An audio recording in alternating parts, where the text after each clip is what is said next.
Alrighty, so it's been a while since we have done one of these, but let's do a news of the week episode on this Thursday early evening. So Minnesota United have officially signed Caden Clark, and he will be joining the team in 2024. Now, obviously, this is not a big surprise considering he's been training with the Loons for the past couple of weeks, and that he unfortunately aren't able to join the team right now because the MLS transfer window is closed. So I heard he's going to be going on loan for a bit before he joined the team in 2024. And I always thought that it was a mistake that Minnesota decided to let go of Caden Clark to the New York Red Bulls because, during his time with the Red Bulls, you can tell that he definitely has a potential to not only be a great player, but also have U.S. men's national team kind of count. For now, obviously, for the last couple of years, that has not been the case. And I think, him going to RB Leipzig, I feel like that was kind of a mistake on his part. I feel like if there was a club that he would be going to, if it's a Red Bulls brand, it should be Salzburg instead of just going to Leipzig. But now he's come back to MLS and come back to the team that probably shouldn't have let him go in the first place. It's going to be interesting to see how it's going to go. Let's see if he can rediscover that good form that he had when he joined the Red Bulls just a couple of years ago. Now, the Colorado Rapids, they have claimed Luiz Diaz off of waivers from the Columbus Crew. So this feels like it's a Michael Barrios replacement. Michael Barrios is a guy that I mentioned that he has a lot of speed, but in terms of his finishing, yeah, that's been a problem. That's been kind of the case for Luis Diaz. And it's kind of unfortunate too because Luis Diaz, I remember a couple of years ago, he was a stud with the Columbus Crew. Like when he came into the league, you can see that he has that pace, but also that finishing.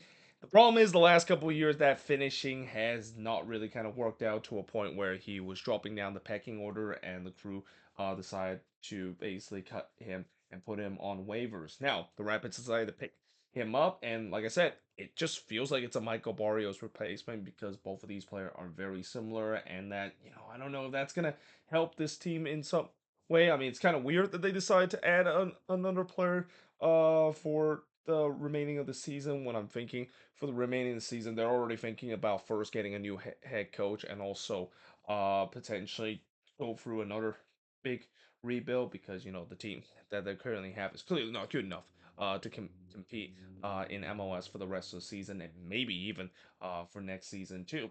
Now, the Philadelphia Union, they have rejected a proposed $7 million Euro transfer for attacker Julian Carranza to Olympiacos. Now, obviously, Carranza does have his contract in around December of 2024, and I feel like he is eventually going to sold off for a big amount of money, $7 million, and they also mentioned there is some add-ons to that. It's a decent price, but I think the Union feel like they can ask for more on that, especially Carranza. I feel like this year it's kind of a down year for him. I mean, his stats are not as impressive as I saw last season, and a lot of that has to do with him just missing some big chances throughout the year. But he's still a vital part to this Union attack, and the Union, they're thinking that they're going to try to keep their key pieces in this front three as long as possible, and that when the time is right, they decided to let go of Carranza. So again, it's gonna be interesting to see what kind of amount that they're going to hope that they're going to accept. I mean, when you decide to reject a $7 million euro transfer, I think that's a lot of money to reject, but we'll see whether they can get more value for Julian Carranza either in this winter or maybe heading into next summer too. Now, the LA Galaxy also reject a proposal to send Dejan Joveljic to Trabzonspor in Turkey. I might have just absolutely butchered that name, but I think this kind of makes sense because the Galaxy, they are very short in terms of the attacking option up in the number 9 spot. Well, I say they're short, but they just recently got Billy Sharp from Sheffield United, and for Dejan Joveljic, it's been a disappointing year for him. I thought when Chicharito went down, this was his opportunity. This was the time where he can steps up and score the goals. And I always kind of feel like he is a guy that he's a guy that is better in terms of coming off the bench. And I know Galaxy fans have said that he needs to get some starting minutes. And I remember he also had an interview talk about how, well, he didn't say he really wants minutes, but the way that he phrased it, he feels like he deserved to have more minutes for this team. But just feels like he's a guy that does better when he comes off the bench. And we've seen that before where players sometimes do better when they come off the bench compared to when they start. And Jovic is an example of that. And I think we're seeing it right now with him kind of struggling with despite getting some starting minutes and finally has a chance to prove that why he deserves starting minutes since Chicharito is injured. But I can also understand why the Galaxy doesn't want to let him go because the striker position. Yes, I know that I said that they recently got Billy Sharp, but they're still a little short-handed in terms of that spot, and especially with the way that it seems like Chicharito might not be back with this team. I think they're gonna try to hold on to him and hope that he can have a renaissance season so eventually they do sell him for the right price. Speaking of players that is sell from the Galaxy, well, the Galaxy did accept the proposal from Tijuana and Liga MX and decided to sell Efrain Alvarez to the club. And yeah, I mean this is not a big surprise consider. Remember when Efrain Alvarez, a guy that a couple years ago was considered to be the next best thing, and a lot of Mexican fans were very excited about him. Yeah, things have not worked out for him. His development has really stagnated. I really feel like his peak was when Zlatan basically said that he could be the next best thing, and really after that, uh, that's been the where he peak is because it's been nothing but down for him. He's been rarely getting into the starting 11 for this Galaxy team. In fact, the last three games he's been out of the starting 11 and didn't make an appearance for this team. So it's pretty clear that the Galaxy are thinking about cutting their losses, and that I think him going to Liga MX it kind of makes sense. Though joining a club like Club Tijuana, I don't know if that's a club for him to kind of rediscover his career, but we shall see how it's going to be because again, what a shame it is. Efrain Alvarez a couple years ago was considered to be the next one of the next best thing in MLS, and it just hasn't worked out. Speaking of big things, so Orlando City decided to transfer Ajan Kara to Samsun Sport in Turkey, and I believe that does open up a DP spot for Orlando City because Ajan Kara basically occupied this DP spot, and it's kind of unfortunate that Ajan Kara, as much as he's kind of a guy that really reminds me of Kasper Schmeichel doing his time with the Union, where it's a guy that he has the ability to score goals, but then he also has the ability to miss some very big chances and have some moments where he's basically spoon fed by his teammate to score and unable to capitalize it. And I think his downfall really kind of began when Duncan McGuire got hot. Like as soon as Duncan McGuire started to got hot and started to be the main staple in that number 9 spot, there's the question of what's the future of Ajan Kara, especially it's not a good look when you decide to put your DP on the bench and not start him game in and game out. And it feels like this was the time for them to cut loss on that. But yeah, like I said, no good news for Orlando about this is that they do open a DP spot, and it'd be interesting to see what they'll spend in terms of the DP spot because when you look at this team, they've been playing very well lately. It feels like now finally all the signings that they made in the winter window in the off season has finally gelled in the way that they hope it is the case. Now, unfortunately, I got some bad news for NYCFC fans as midfielder Maxi Morales is done for the season after a rupture in his ACL and will undergo surgery. And honestly, I won't even be surprised that this might be it for Maxi Morales. And it sucks because Maxi Morales, I would say he is gonna go down as one of the best number 10 to ever play in this league, and he'll always be a legend for a lot of NYCFC fans. But it's kind of a sad wait. If this is it, if this really is it in his career, in terms of done for the season. I mean, he's been having a lot of injury issue down the stretch, and that yeah, like I said, we'll see whether if he does recover and make another run. But you just kind of had a feeling when he does come back to NYCFC, this was kind of like either his swan song season or the fact that he maybe have 1 year left in the tank, and now it doesn't seem like that's going to be the case after another setback. I mean, it's one thing to come back from a torn ACL, but it's another when you're near the end of your career, and that maybe that will be that if Maximilian decide to feel like he can't make the recovery back and return to this NYCFC team for another season. And it also sucks the fact that this was kind of maybe the only positive left for NYCFC, knowing that it's been a down season for the Pigeons, but having Maxi Morales back, that kind of nostalgia feeling, and that maybe he can provide one last magical moment for this team to make it to the playoffs, and then this, of course, happened. But moving on, in terms of the next news, so Wayne Rooney is targeted by Birmingham City as their next head coach. Now, it seems like Birmingham City is looking to potentially move on from their current head coach, and Wayne Rooney is definitely the first target for Birmingham City to trying to get him. Now, obviously, there's still a lot of doubts about the future of Wayne Rooney with DC United. I mean, you've already expressed of his frustration, the fact that he hasn't got a new deal yet, and we know that when Wayne Rooney decided to sign that contract to be a permanent head coach.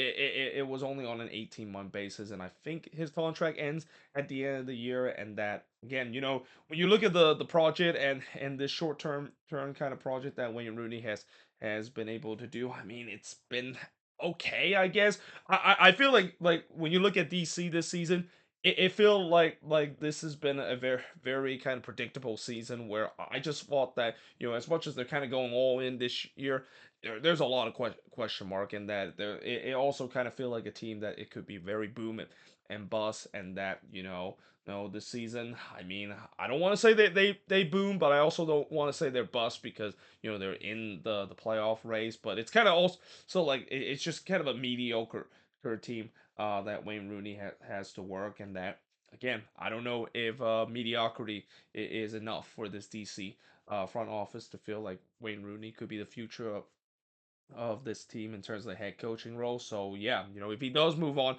I do have a feeling he's going to go back to England, and that again, if he is going to go back to England, maybe the Championship will be a place that he's going to go back to head coaching. I mean, he's already coached Derby County in the Championship before coming to DC, and it seems like it's going to be the same case, only this time with a different Championship side.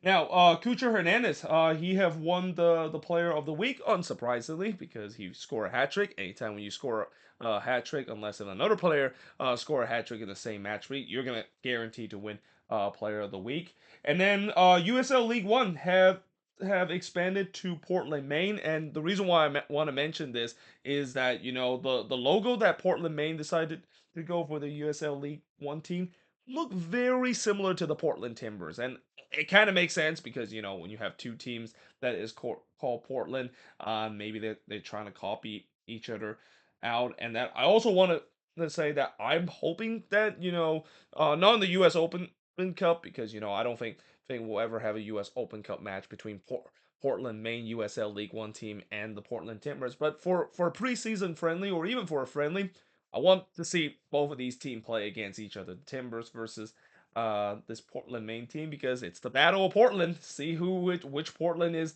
the better side. I mean, probably it's going to be the MLS team that's going to win it, but who knows? I kind of want to see that just for the heck of it, because I don't think there is a lot of team like how many times you can name me a team in MLS that has a very similar name to a city that also have a lower league team, and that it's not often that does happen. But when it does happen, I really want to see a matchup, even if it's going to be just a preseason friendly. And then finally, the Colorado Rapids president Patrick Smith has addressed the media after the coaching change. Now, obviously, the things that he said is kind of what you expected from what I thought that he was gonna say, but at the same time, it feels like it's just feels like there's a reason why fans are not happy about what he says about how he feels like the team is still doing well. He still believe that the front office is giving them enough funds to get this team to be successful, which that sounds crazy talk because when you look at the spendings that they had, it's among the least amount, and the fact that they haven't even spent on a DP spot just kind of says that.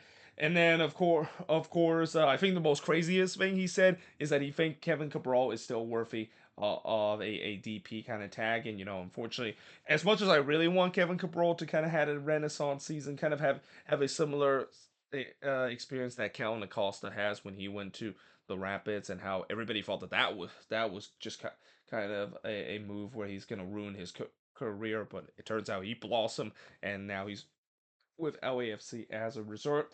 It just has not worked out for Kevin Cabral, and that again, you could say that the key word of all the things that he mentioned is just an example of a guy that is completely delusional about uh this current team. But honestly, I mean, as much as that is the case, I don't know what else he could have said. Like, I mean, you could say that he maybe could be a little bit honest, but at the same time, if he is honest, he's gonna get under some fire in terms of potentially he could be the next one go. And many Rapids fan does think that he should be fired from this team. I mean, as I mentioned before, the main issue for the Colorado Rapids is not Robin Fraser. Robin Fraser has took as far as the shoestring budget of this team could go until it ultimately collapsed, and that a lot of that has to go down in terms of the front office, and that if you look at a team that has spent the least amount in terms of improving the team, Colorado Rapids are probably right there at the bottom of it. And that again, I've said this in that video talk about Robin Fraser being fired from the Rapids. There has to be some changes in the front office, and as much as Smith is trying to protect his job, I mean, he's not really doing a good job in terms of trying to give the fans confidence or support, but maybe just does enough in terms of his employees thinking that, well, we'll just basically act him as a puppet master, and basically he's gonna have to just try to say the right thing, even though the right things are just completely wrong right now, and we'll just kind of keep him in charge. I mean, like I said, it's a really difficult situation the Colorado Rapids found themselves in, and that I really think the only way they can solve this issue is the same thing that the Quakes are trying to do for a long time, and that is finally get rid of their own the Key Sports Entertainment and Stan Kroenke, and the way that he's run this team. He needs to go, and unfortunately he's not going to go because unless he